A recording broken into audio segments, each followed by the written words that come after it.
네, 균형 있게 자라가라. 네, 우리는 누가복음 강의 지난 2시간 동안 예수님의 어린 시절 이야기를 보고 있습니다. 성경에는 예수님의 어린 시절 이야기가 크게 3가지 정도 나온다고 하셨습니다. 첫 때는 베들레헴에 태어나는 아기 때, 태어날 때 이야기, 탄생 이야기. 두 번째는 지난주에 보았듯이 40일이 참에 정결 예식을 위해 성전을 찾았다가 시므온과 안나를 만나는 이야기였고, 이제 다음 주에 하게 될 3번째 이야기가 예수님이 12살 소년이 되어 부모님과 함께 유월절을 지키기 위해 성전에 올라갔다가 벌어지는 사건입니다.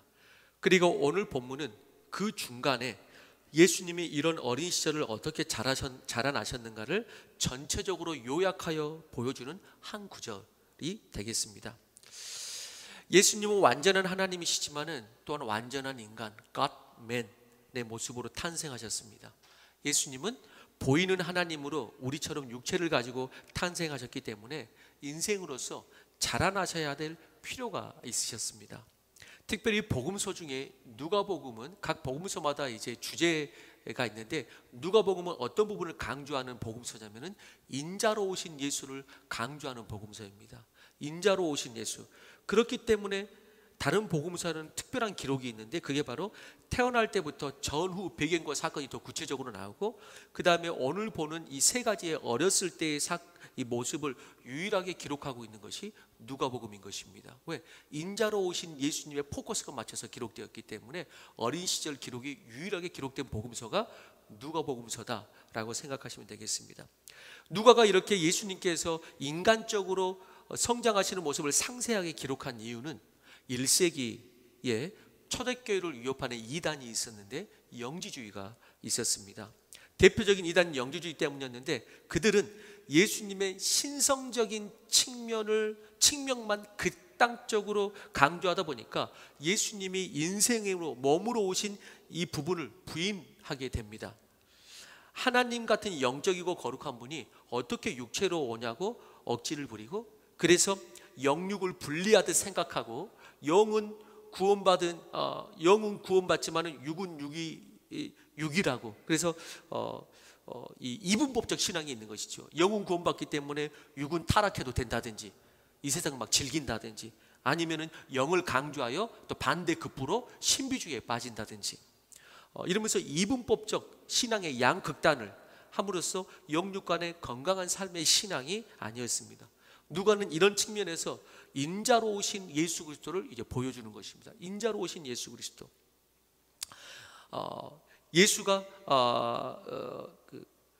하나님의 인자로 오시는 것을 부인하는 것을 우리는 이단이라고 그렇게 이야기하죠. 네, 그거를 누가복음에서 누가는 이제 드러내는데요. 하나님은 죄인을 구하기 위해 친히 죄인의 몸으로 오셨음을 우리는 믿습니다. 요한복음은 말씀이 육신이 되어 이 땅에 오셨다고 분명히 말씀하고 계시고요. 그리고 그렇게 하신 중요한 이유가 우리의 연약함을 함께 궁휼히 여시고 함께 체휼하시기 위해서 그렇게 하셨다고도 성경은 이야기합니다. 히브리서 4장 15절 한번 먼저 읽어보겠습니다. 시작. 우리에게 있는 대제사장은 우리 연약함을 체휼하지 아니하는 자가 아니요 모든 일에 우리와 한결같이 시험을 받는 자로되 죄는 없으시리로다. 예, 우리를 체휼하기 위해서 육체의 몸을 입고 오셨죠. 그런 면에서 우리도 영지주의적 신앙생활을 경계해야 합니다. 지금 무슨 영지주의가 있습니까? 이렇게 말할 수 있겠지만은 인생은 항상 똑같고 역사는 되풀이됩니다. 인생은 항상 똑같고 역사는 되풀이됩니다. 우리는 지금의 신앙에서도 삶의 실제가 없는, 신앙은 있다고는 말하는, 예수님 믿는다고 말하는데 삶의 실제가 없는 신비주의도 경계해야 되고, 그 다음에 그보다 더 만연한 영지주의, 주일은 주일이고 평일은 평일이다, 믿음은 믿음이고 세상은 세상이지, 이 영지주의죠. 어떤 면에서는 이런 신앙생활, 이분법적 신앙생활, 이런 것들을 우리는 경계해야 될 필요가 있습니다. 그래서 거룩한 그리스도께서 우리의 삶에 오셔서 당신의 삶을 성육신으로 이루셨듯이, 우리 그리스도인들도 영주주의에 빠지지 않는 그리스도인들, 우리 그리스도인들도 신앙이 삶의 성육신화를 통해 하나님의 뜻을 이루어가는 것입니다. 그것이 바로 진정한 그리스도인이죠. 그래서 오늘 본문을 통해서 예수님께서는 인생으로서 우리에게 그런 자라남의 모범을 보여주고 계십니다. 40절의 첫 부분 이렇게 시작하죠. 예수님이 자라며 라고 말씀합니다. 예수님이 자라며. 방금 전반부에 말씀드린 것처럼 예수님이 자라며, 이 한마디가 얼마나 그렇기 때문에 놀라운 이 표현인지 모릅니다. 예수님이 자라며. 엄청난 표현입니다. 이 표현이 얼마나 은혜가 되는지 모릅니다. 그리고 이 자람은 단순하게 밥 먹으면 자라는 그런 자람이 아니라는 것을 연결되는 내용을 통해서 볼 수가 있습니다. 예수님은 자라나셨습니다. 특별히 균형 잡힌 성장을 통해 맡겨진 삶과 사명을 잘 감당하셨음을 나타내 보여주고 계십니다. 그런 면에서 이 말씀은 자라나는 아이들에게 필요한 말씀으로 강조되고 어린이날 같은 데 강조되지만은 우리 성인들 또한 지속적으로 성장할 필요가 있기에 우리 모두에게 여전히 필요한 말씀일 것입니다. 에베소서는 우리 모두에게 머리 되신 그리스도에게까지 계속해서 자라나라고 말씀하고 있는 것입니다. 그렇습니다. 모든 그리스도인은 계속해서 아름답게 성장해야만 합니다. 성숙한 신자가 되어야 그리스도의 향기를 발하게 되고 성령의 열매를 맺을 수가 있기 때문에 그렇습니다. 그러나 현실은 때로 어떻습니까? 교회에서 자라남이 없을 때, 자라나야 되는데, 생명 받았으면 생명의 특징이 자라나는 특징인데, 생명은 받아갖고 예수 믿는다고는 하는데 자라남이 없을 때 교회마다 여러 가지 문제를 안게 되고, 그 대부분은 성숙되지 못한 사람들로 인한 시기와 분쟁이라든지 무관심과 비협력, 서로를 받고 세울 힘이 없는 그러다 보니까 인간들이 모이기에 시험이 있을 수밖에 없고, 그런데 시험이 있지만 그것을 소화할 능력이 없는 성숙함이 없을 때 교회는 많은 문제에 직면하게 됩니다. 각 성도도 마찬가지고, 물론 우리 모두가 온전해서 교회의 직분을 온전한 그리스도인이라고 그렇게 쉽게 말할 수는 없습니다. 그러나 배움의 겸손을 통해 자라남이 없는 교회의 직분자들이 포진되어 있으면 교회는 건강할 수가 없습니다. 교회는 건강할 수가 없습니다. 예를 들어볼까요? 각 가정에서 부모가 자라나는 부모가 있고 고착화된 부모가 있습니다. 어느 부모 아래서 아이가 함께 자라날까요? 자라나는 부모 아래서 아이가 자라나는 것입니다. 부모가 여전히 배우려고 하고, 부모가 여전히 책도 볼 줄 알고 자라나려고 하고, 나름대로 인생을 여전히 자기 인생에 맡겨진 삶 동안 개발하려고 하고, 성품도 부모가 하나하나 변화되는 것 같기도 하고, 그 아래서 아이가 건강한 것입니다. 그런데 부모가 별로 나이도 안 됐는데 고착화돼가지고, 그럼 그 아이가 자라나기가 쉽지 않은 것입니다. 그래서 아이와 함께 부모가 자라날 때 아이도 같이 자라나는 것입니다. 그런데 부모가 성장을 멈춘 부모가 있거든요. 아이도 잘 안 자라납니다. 자, 그런 의미에서 교회도 마찬가지입니다. 배움의 겸손을 통해 자라남이 없는 교회의 직분자들이 포진되어 있으면 교회는 건강할 수가 없습니다. 교회는 같이 자라날 수가 없습니다. 목자가 자라나지 않는데 목원만 혼자 확 자라나더라, 이런 건 없는 것입니다. 목사가 말씀을 연구하고 나도 변화되고 계속해서 자라나려고 하지 않는데 성도들만 자기들끼리 자라나더라, 이런 건 없는 것입니다. 크고 작은 문제가 그렇기 때문에 자라나지 않는 리더십들이 포진되어 있을 때 교회는 건강하지 못하고 크고 작은 문제가 많아지고 때로는 고통스러운 중병을 앓게 됩니다. 이런 사람을 가리켜서 세상 상담 심리학에서도 뭐라고 말하냐면은 성인아이, adult child라고 부릅니다. 그런데 영적 성인아이도 있다는 것입니다. 여러분, 교회 다닐 연륜도 있고 어떻게 하다 보니 직분도 받았지만 영적으로 자라남이 없어가지고 어린아이와 다를 바가 없기 때문입니다. 이렇게 자라남이 없는 미성숙한 그리스도인들은 사실 교회뿐만 아니라 세상에서도 덕을 끼치기가 어렵습니다. 다시 말씀드리지만 그렇다고 목회자인 저도 부족하고 성도들도 온전하다고 말하기는 쉽지 않습니다. 그러나 중요한 것은 뭔가 잘하고 있는가? 잘하고 있는가? 사람이든 교회든 계속해서 자라가야 합니다. 예수님은 하나님이시지만 이 땅에서 자라가셨습니다. 하나님이시지만 그것은 육체적인 성장과 함께 성숙함으로 자라나신 자라남입니다. 균형 있게 영적으로 강건함이 있었습니다. 말씀과 삶의 지혜가 있었습니다. 또 육적인 부분도 쉽게 무너지지 않는 강건함이 있었습니다. 균형 잡힌 어떤 육체의 시스템, 생활 시스템이 어렸을 때부터 훈련된 것입니다. 항상 늦잠 자다가 공세기 시작하면서 이제부터 새벽 미명에 좀 일어나야겠다. 여러분, 예수님이 그런 거 아니라 이 말입니다. 예.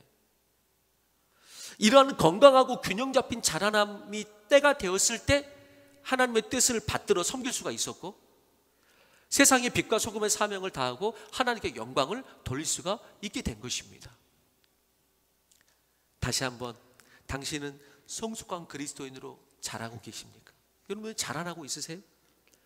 나이가 들어간다고 저절로 어른이 되는 것이 아닌 것처럼, 오랫동안 교회 다녔다고 해서 저절로 아름다운 신앙이나 본이 되는 신앙으로 자라나는 것도 아닙니다.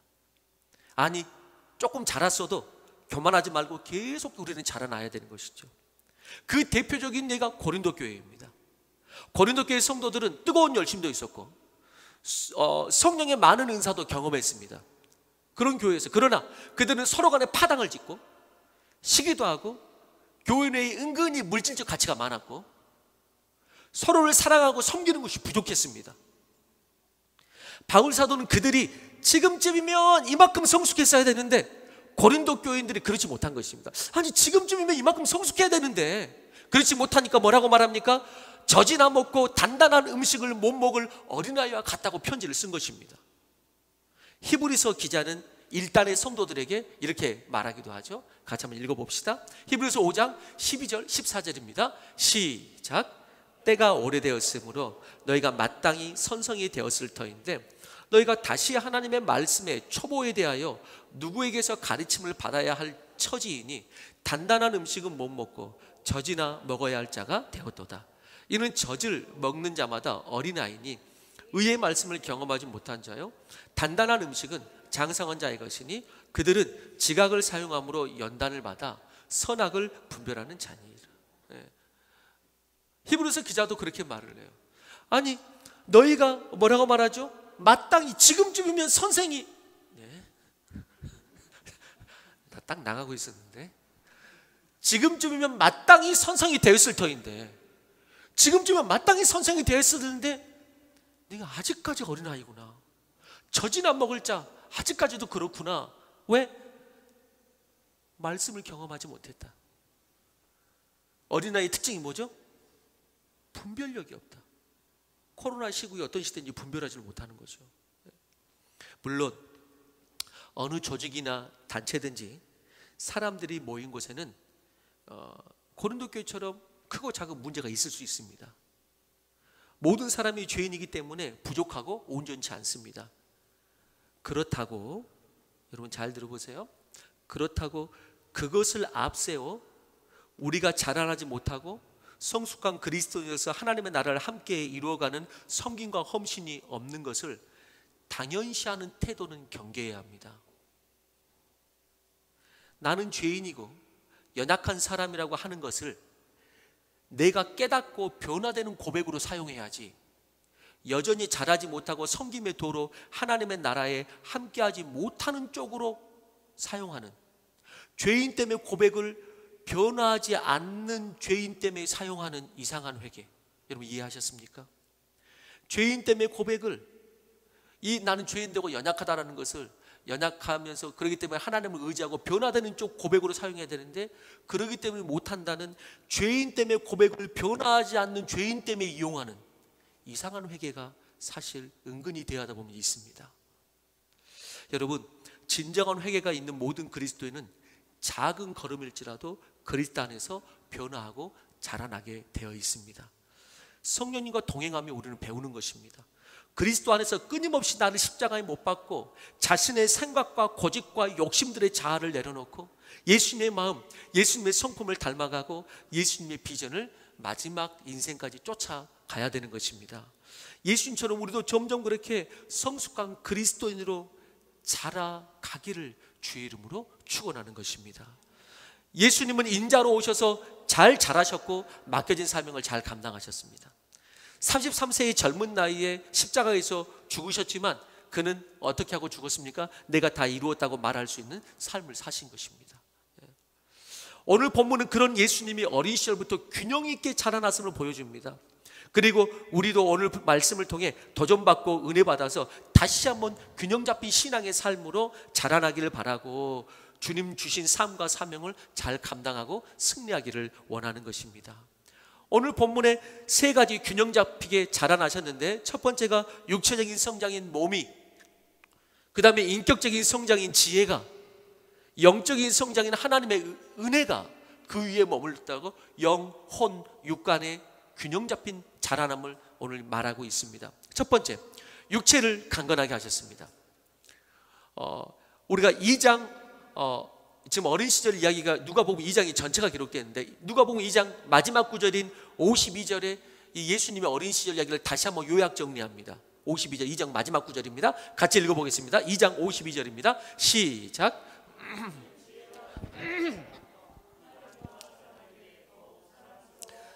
예, 누가복음 2장이 예수님의 어린 시절 전체 이야기인데 마지막 구절을 다시 한번 요약 정리하면서 예수님은 지혜와 뭐가 자랐다? 키가 자랐다, 이렇게 말합니다. 단순하게 키가 아니라 육체가 자란 것을 말하겠죠.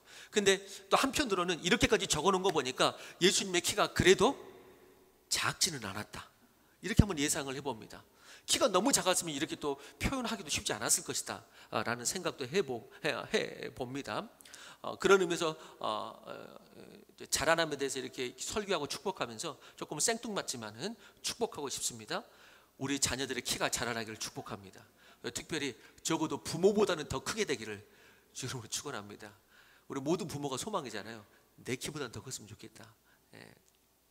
자, 물론 우리들 대부분은 이제 더 이상 키가 자라나지 않지만은 주님께서 주신 몸을 또 하나의 성전으로 여전히 자라게 할 필요가 있습니다. 지킬 필요가 있습니다. 성경은 우리의 몸도 하나님의 성전이라고 말합니다. 너희 몸을 거룩한 산제사로 하나님께 드리라고 말하고 있는 것입니다. 아무튼 예수님은 육체적으로도 건강하셨던 것으로 보입니다. 본문에는 아기가 자라며 라고만 나와 있지 않고 그 다음 뭐라고 나와 있다고요? 강하여지고, 이렇게 나와요. 자라며 강하여지고. 왜 이 두 가지를 제가 말하냐면은 요즘 아이들이 먹는 것도 좋고 우리 시대의 평균 키와 몸무게가 월등히 늘었습니다. 잘합니다. 분명히 더 자랐습니다. 그런데 뭐 하지는 못하죠. 솔직히 강건하지는 못합니다. 그래서 몸은 컸는데 체력이 약하다고 이야기합니다. 근데 오늘 예수님은 자라며 강건해졌다, 이렇게 이야기하고 있는 것입니다. 저는 다시 한번 우리 자녀들이 자랄 뿐 아니라 그 육체의 힘이 강건해지기를 원하는 것입니다. 그래서 공생애를 시작하며 온 땅을 돌며 하나님의 나라를 증거하고 예수님께서 많은 밤을 새워 기도하기도 하시고 새벽 미명에 일어나기도 하시고, 그렇지만 성경에서 단 한 번도 예수님이 몸이 아팠다는 내용은 한 번도 없습니다. 예수님 몸이 아팠다는 내용은 없어요. 저도 건강을 잘 지켜서 맡겨진 목회를 잘 감당하는 것이 필요합니다. 건강관리도 안 하고 운동도 안 해놓고 아파가지고 죽으니까 순교했다, 이러면 안 되는 것입니다. 저는 지금 뭐 아프지는 않지만은 조금 찔린 면이 있어요. 더 해야 되는데 운동을. 그래서 어제 저녁에도 9시에 집에 갔는데 9시에 집에 갔는데 차가 없어가지고 아내에게 데리러 좀 오라고, 지금까지 사역하지 않았냐고 그랬더니 걸어오라고. 그래서 이제 운동해야 된다고 억지로 저를, 그래서 화를 내면서, 그래서 어제 어쩔 수 없이 걸어갔어요. 근데 걸어가니까 땀이 나더라고요. 평상시에 집에 가자마자 샤워 안 하는데 집에 도착하자마자 샤워를 했어요. 그랬더니 애들이 거봐, 걸으니까 땀 나지? 그러니까 샤워하는 거야. 그래서 계속 그렇게 하라고 그렇게 이야기를 하더라고요. 우리가 항상 가장 많이 결단하는 것 중에 하나가 건강을 지키기 위해 운동하겠다는 결단이죠. 그런 것들이 적극적인 결단이라면, 조금 소극적인 결단이 있다면 건강을 해치는 것을 안 하는 것이 이제 소극적인 결단이죠. 예를 들어서 담배를 줄이거나 끊는 것, 술을 안 먹기로 하는 것, 해가 되는 것을 절제하는 것이죠. 술 취하지 말라 이는 방탕한 것이니, 여러분 술과 담배를 절제하고 끊으시기를 바랍니다. 이미 끊어서 대답 안 하는 거죠 지금. 예. 물론 우리는 직장사에서 살아남으면 어쩔 수가 없다가도 이야기합니다.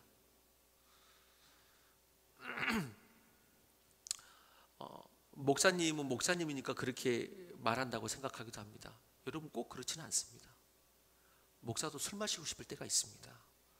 개인적으로 우리 가족력이 술을 잘 마시는 가족력입니다. 예, 술을 잘 마시고 유흥이 있고 밖에서 잘 놀고, 우리 아버지도 그렇게 하시다가 조금 빨리 가셨습니다. 예, 술 엄청 마시고 동네 친구들 만나러 다니고. 예. 저도 술 먹으면 잘 먹을 자신이 있고, 예, 저도 아마 잘 놀았을 겁니다. 예.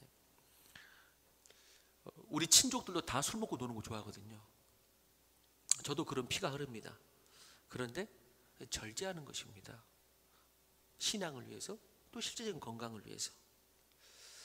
전 여러분들에게 그런 의미에서는 거룩한 도전을 드리고 싶습니다. 기도하고 결단하십시오.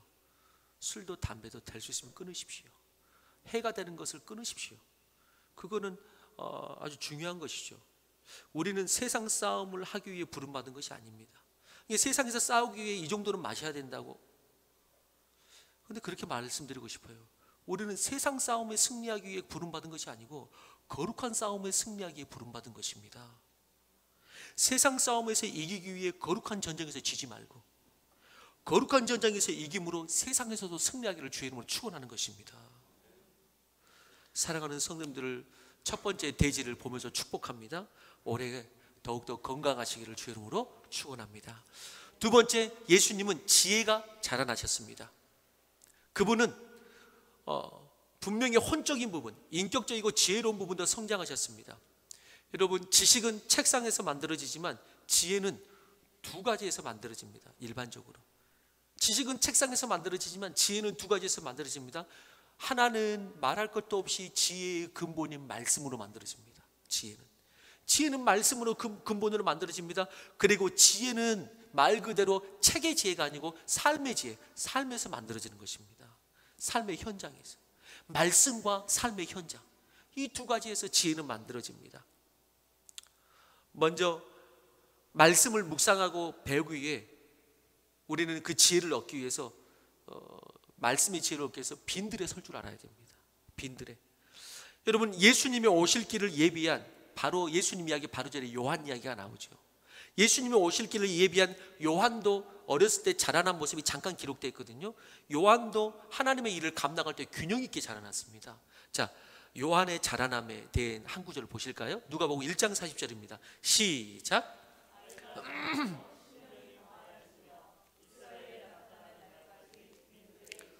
예, 요한 같은 경우도 그래서 예수님도 그랬지만 예수님의 직분을 감당하는 사람들도 자라기도 하고 자라면서 심령이 강하게 자라났습니다. 예. 요한도 육체가 자라나면서 심령이 강하게 자라났습니다. 그 심령이 강하여진 장소가 어디라고 말합니까? 빈들이라고 말합니다. 여러분, 사람 따라 너무 움직이지 마십시오. 환경 따라 너무 들리지 마십시오. 혼자서 성경을 조용히 읽고 묵상하는 빈들, 광야로 갈 줄 아십시오. 좋은 서적 한 권 들고 카페 구석에 자리를 잡아보세요. 요즘 카페 가면 저희 부부는 항상 어쨌든 책을 들고 가거든요. 그런데 대부분 보면은 핸드폰을 카페에서 대부분 들고 있죠. 특히 젊은 친구들은 카페에서 사람을 만나고 이렇게 얘기하고 책을 보고 이런 공간인데, 카페 가지고 각자 핸드폰 보고 있는 거 보면은 저 친구들은 왜 카페에 왔을까? 이런 생각이 들 때가 있어요. 저 왜 만나고 있을까? 이런 생각이 들 때가 있어요. 미국의 저명한 칼럼니스트인 윌리엄 파워스는 디지털 마법에 빠져있는 현대인이 매우 중요한 것을 잃었다고 말했습니다. 바로 시간을 두고 천천히 느끼고 생각하는 방법, 시간을 두고 천천히 느끼고 생각하는 것, 그는 이를 깊이라는 단어로 표현했습니다. 현대인은 뭐가 없다? 디지털시에 빠진 사람들이 깊이가 없다, 이렇게 말했습니다. 생각의 깊이, 묵상의 깊이, 깊이가 없다. 속도는 있지만 깊이가 없는 현대인. 깊이가 있는 사람들은 늘 자신을 반성할 줄 알고 그 깊이 속에서 사람들을 향한 사랑도 나오고 배려도 나오는 것입니다. 예수님이 지혜롭게 자라신 이유도 어디에 머물 줄 알았기 때문에 지혜롭게 잘하셨을까요? 빈들에 머물 줄 알았기 때문에. 그래서 나중에 공생의 시작을 사역을 하면서도 제자들과 사람을 떠나서 종종 그분은 홀로 시간을 가지고 기도하는 시간을 가지셨습니다. 중요한 일 앞에서 홀로 가질 줄 아는, 홀로 생각하고 깊이 있게 기도할 줄 아는 그런 것이 훈련되어 있었습니다. 그래서 누가복음 6장 12절은 뭐라고 말합니까? 같이 읽어봅니다. 6장 12절 시작. 이때 예수께서 기도하시러 산으로 가사 밤이 새도록 하나님께 기도하시고. 이런 것은 예수님의 무엇 때문인가? 예수님의 습관 때문이었습니다. 자, 누가복음 22장 39절입니다. 시작. 예수께서 나가사 습관을 따라 감람산에 가시며 제자들도 따라갔더니. 습관이라는 말은 어렸을 때부터 훈련되었다 이 말입니다. 예수님께서는 어렸을 때 그런 심령이 강한 자로 훈련받을 때에, 그렇게 되었을 때에 아마 요한처럼 예수님도 습관을 쫓아 그런 어떤 감람산, 홀로 있는 빈들에 가는 것이죠. 거기서 말씀을 묵상하고 기도하는 것이죠. 홀로 있음을 두려워하지 않는 아이는 대중도 두려워하지 않습니다. 그냥 여기서 홀로 있으면 외로운 홀로 있음이 아니라 하나님 앞에 홀로 설 줄 아는, 생각할 줄 아는, 그냥 관계가 부담스러워서 홀로 있는 거 말고 건강하게 홀로 있는 것에 충실한 사람이 함께 있을 때도 조화롭습니다. 함께 있을 때 어울릴 줄 아는 사람이 또 홀로 있을 때도 꽉 찬 시간을 갖습니다. 꽉 찬 시간을. 세상 살다가 어려워지면은 기도의 무릎을 꿇을 줄 알고 새로운 도전 앞에서 하나님 앞에 머무를 줄 아는 아이, 이런 아이, 이런 믿음의 사람들은 다 안 된다고 할 때 주님 붙잡고 도전할 수 있는 심령의 강함이 있습니다. 다 흔들릴 때 중심을 잡는 그 중심이 있는 것입니다. 다 다른 것, 이것이 세상의 대세라고 쫓아갈 때 중심을 잡고 지키는 사람이 있는 것입니다. 하나님의 길을 따라가는 용기가 있는 것입니다. 여러분, 그런 의미에서는 광야의 시간을 정하십시오. 광야 없이 지혜가 생길 수 없다는 것입니다. 지금 빈들 없이 지혜가 생길 수 없다는 것입니다. 세상 엄청 쫓아다니다가 말씀 앞에 빈들에 거하지 않다가 그냥 어떤 문제 생기면 갑자기 지혜가 임하고 이런 거 아니라 이 말입니다. 빈들이 있을 때 지혜가 임하는 것입니다. TV를 끄고 큐티책을 펴십시오. 아이들에게 그 모습을 보여주십시오. 묵상하십시오. 인생의 깊이를 만들어 가십시오. 우리 교회 새벽 예배가 6시입니다. 이 근처는 지방이고 아직 시골이어가지고 제가 언뜻 들으면 새벽 예배가 5시더라고요. 5시 반도 아니고 5시. 4시 반에 집에서 나와야 돼. 4시에 일어나야서. 매일 말씀을 순차적으로 읽으며 기도하는 아침. 사실 새벽도 아니죠. 6시는. 이 아침이 얼마나 우리의 심령을 강건하게 하겠습니까? 이틀 전에 친구한테 연락이 왔어요. 사역하다가 조금 이렇게 한 2박 3일 정도 나주에 묵상하고 묵상하러 좀 오겠다고, 시간 될 때 같이 한번 점심 한번 식사하자고. 시간을 갖는 거예요. 묵상의 시간을. 우리의 심령을 얼마나 강건하게 하겠습니까? 그리고 또 하나가 뭐예요? 빈들에 섰을 때 생기고, 또 하나는 지혜는 삶의 현장에서 배우는 것입니다. 삶의 현장에서. 여러분, 우리의 자녀들을 키울 때 책상에서 지식을 놓는 것도 중요하지만 그가 어렸을 때부터 충분히 친구를 사귀고 자신의 역할을 맡아서 가정에서도 일거리를 맡기고요. 역할을 맡기고, 교회에서도 어렸을 때부터 하나님 나라에 봉사하면서 지혜를 배우는 것입니다. 아이들은 봉사할 수 없다, 이것도 우리가 버려야 됩니다. 우리나라는 너무 좀 그러는 게 있어요. 아니요, 아이들도 다 봉사할 수 있습니다. 청소년들도 전부 다 봉사할 수 있습니다.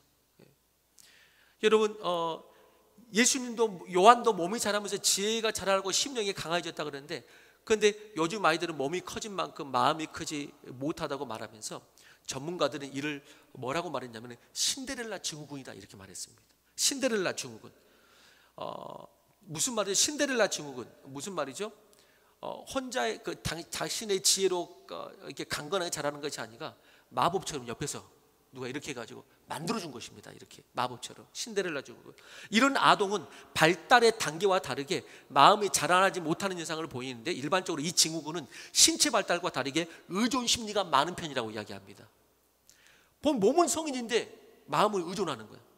신데렐라 증후군은 의존성이 많은 아동, 자주성이 약한 아동, 독립성이 허약한 아동이라는 특징을 갖고 있는데, 신데렐라 증후군을 가진 아동의 원인이 뭐냐면은 몇 가지 중에 한두 가지 말하면, 첫 번째가 뭐냐면 현실 감각이 발달하지 않는 상태. 발달이란 신체 발달과 더불어 심리적 발달이 동시에 이루어지는 것인데, 이런 아동에게는 신체는 발달했는데 거기에 맞게 심리가 발달하지 못한 불균형적인 현상을 보인다는 거예요. 그래서 이런 표현을 자주 듣게 된다고 그래요. 부모가 이렇게 말한다고 그래요. 우리 아이는 스스로 알아서 할 줄 아는 게 별로 없어요. 이런 말을 자주 한다고 그래요. 별로 없어요, 이렇게. 그래서 부모님들이 걱정하는데, 사실 아이의 의존성은 선천적인 것이 아니라 자라나는 환경에서 만들어진다고 이야기합니다. 의존적 아이가 되는 이유는 돌이 지나면서 자아상이 생기고 스스로 하고 싶은 것들이 많아지고 자립심이 이 시기에 만들어지면서 긍정적인 자아상이 형성되는데, 그러나 이때 아이들을 너무 보호하려고 하거나 부모의 뜻대로 아이를 때로는 강압적으로 코치하려고 하면 자아가 확립되지 못하고 의존적인 아이가 된다고 이야기합니다. 아이가 하기 전에 부모가 알아서 다 해주고 아이를 품에서 보호하려고 하기만 한다면 옳지 못한 부모의 행동이라고 말하면서, 신데렐라 증후군의 출발이 부모의 양육 태도와 방식에 있다고 이야기합니다. 그러면서 또 하나가 연결되는 이야기인데, 그래서 현실 감각이 발달하지 않는 상태가 삶의 지혜를 스스로 배우지 못하는 신데렐라 콤플렉스인데, 이것은 과잉 보호를 받는 아이들에게서 주로 발견된다고 이야기합니다. 아무래도 어릴 때부터 부모님들이 모든 것을 많이 해주는 환경에서 자라는 경우 정신적으로 성장이 더디고 사회생활에서 자신의 이상과 현실에서 그 차이 때문에 많이 힘들어한다고 말합니다. 온실 속 화초가 자연으로 내보내지면 살아남지 못하는 것처럼 과잉 보호를 받은 아이들은 조그마한 걸림대로도 넘어지기 쉽고, 그만큼 작은 실패나 절망, 그 정도는 아무것도 아닌 것 같은데, 때로 우리 성인들 생각했을 때 작은 실패나 실망에도, 작은 적대감에도 금세 무너지고 충격을 또 크게 받는다고 말해요. 그 정도 충격 아닌데 충격을 크게 받는다는 거예요. 그래서 현실적으로 부딪혀야 하는 부분들을 결론적으로 외면하는 경향이 있다고 그래요. 현실적으로 부딪혀야 하는 부분을 외면하는 거예요. 보면 기분이 나쁘다는 이유로 뉴스를 보지 않는 거예요. 성인들 중에도 그럴 수 있거든요. 보면 기분이 나쁘다는 이유로 뉴스를, 현실을 보지 않는 거예요. 막연한 미래를 그리면서 행동으로는 옮기진 않고 변화하기보다는 현실 회피가 많다고 말합니다. 관계를 만들어가는 데 힘들어합니다. 자기 자신을 과잉 보호한다고 말을 해요. 삶의 지혜와 용기가 현장에서 길러진 적이 없기 때문에 그렇습니다. 책상에서 지식은 배웠지만은 삶의 지혜를 배우지 못한 것이죠. 여러분, 우리 자녀들에게 가정에서도 삶의 지혜를 배울 수 있도록 역할을 맡겨주세요. 역할을 맡기고 스스로 할 수 있도록 하고, 여러분 초등학생부터 밥 혼자 차려 먹을 수 있습니다. 밥 혼자 차려 먹으라 그래요. 너무 개인적인 적용인가요? 밥 혼자 차려 먹으라 그래요. 사회봉사 활동도 하고, 우리가 지금 점심 때 우리가 지금 교회에서 밥을 지금 안 하는데, 예전에 보면은 교회에서도 우리 자녀들이 자신의 역할을 할 수 있도록, 아까도 말씀드렸지만 부모님과 사역자들이 교회에서 너희들도 역할이 있다고, 여러분 그것도 중요한 교육이에요. 심지어는 우리가 만약에 밥 먹게 되면, 예전에도 밥 먹었지만은 밥 먹게 되면은 점심밥 먹을 때 대부분의 부모들이 너는 앉아 있어. 다 컸는데도 내가 전부 다 가가지고 식판 2개 들고 가가지고 전부 다 타가지고 와요. 물론 이게 나쁘다 이런 건 아니죠. 그런데 여러분, 각자가 자기 그릇을 가지고 줄을 서서 음식을 타요.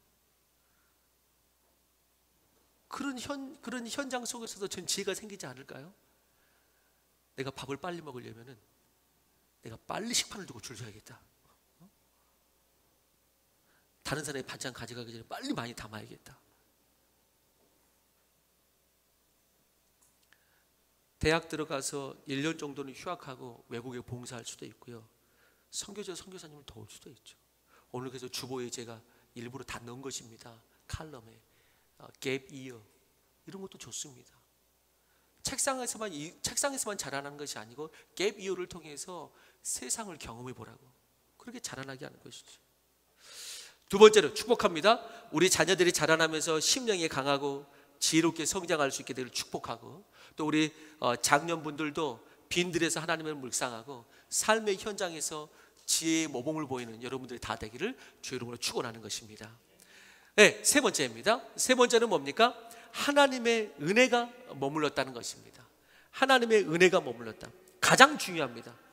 우리가 아무리 모든 것을 준비하고 갖춘다 할지라도 결국 거기에 주님의 은혜가 임해야 합니다. 주님의 은혜가 임해야 돼요. 영적으로 메마르지 않아야 합니다. 영적으로 메마르. 육체는 강건해. 배운 것도 많아. 근데 영적으로 바닥이야. 그러면 안 되는 것이죠. 나의 열심이나 세상에서의 성공을 열정적으로 꿈꾸는 사람이 있습니다.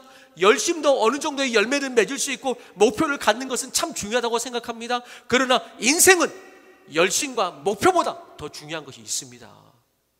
우리 열심으로도 채울 수 없는 것이 우리 인생이요, 교회도 하나님의 은혜가 임할 때 진짜 교회가 되는 것입니다.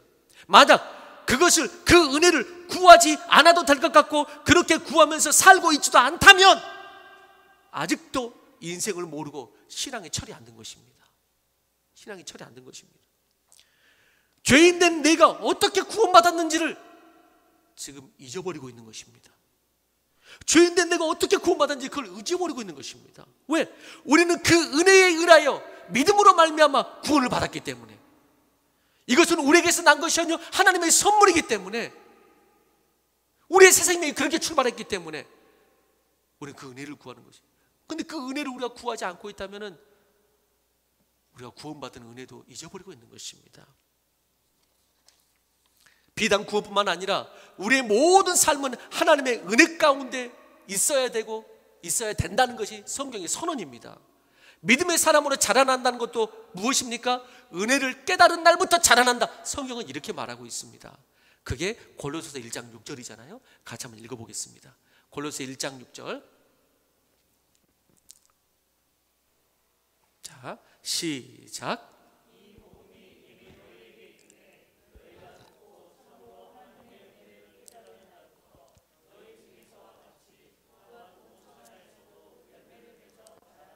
네, 은혜를 깨달은 날부터 자라는도다, 이렇게 말하고 있는 것입니다. 이 모든 삶이 주님의 은혜였구나, 그리고 은혜 없이는 살 수 없구나 라는 것을 깨닫는 순간부터 그 영혼이 뭐하기 시작한다? 자라나기 시작한다. 그 모든 것에 감사와 섬김이 흘러넘치고 열매를 맺어 자라나게 되는 것입니다.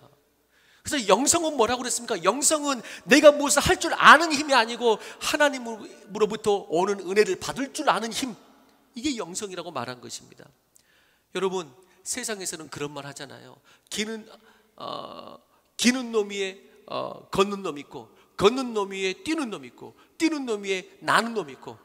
여러분, 그렇지만은 나는 놈 위에 어떤 놈이 있죠? 에?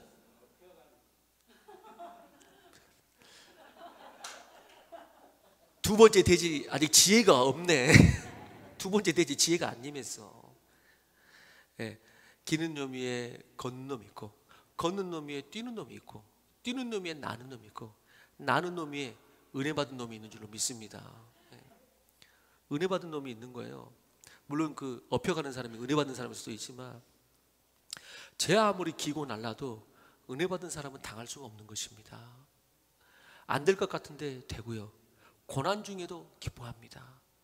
은혜가 왕노릇하는 사람이 결국 승리하는 것입니다. 은혜가 왕노릇하는 사람이, 그래야 영이 삽니다.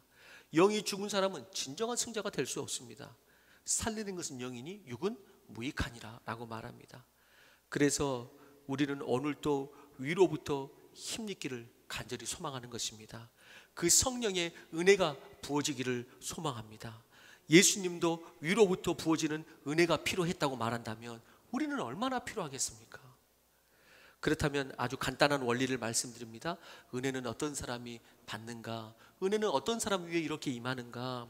항상 제가 말씀드립니다마는 성경을 하나님은 복잡하게 우리가 모르도록 가르치지 않습니다. 세상 생각이 복잡하니까 성경이 복잡하게 보이는 것입니다.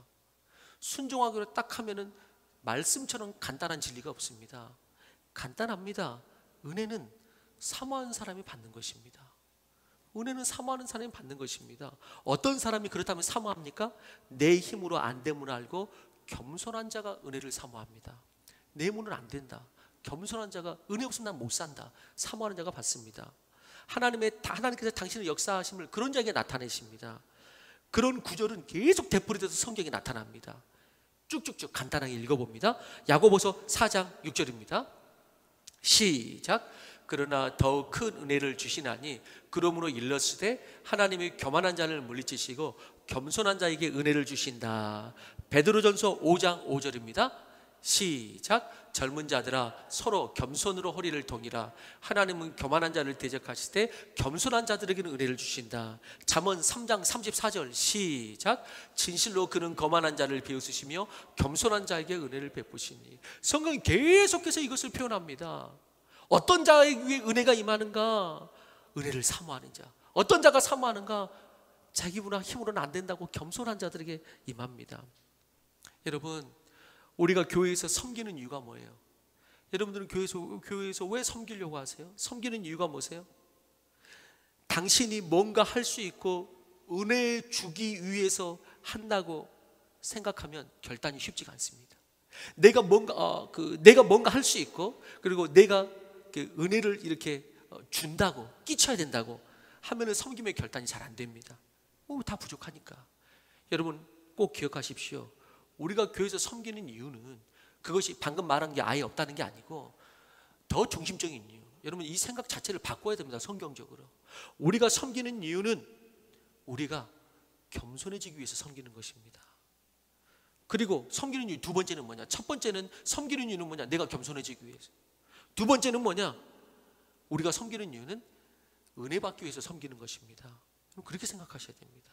내가 겸손해지기 위해서 섬기는 것이고 그렇기 때문에 섬기는 이유는 은혜 받기 위해서 섬기는 것입니다.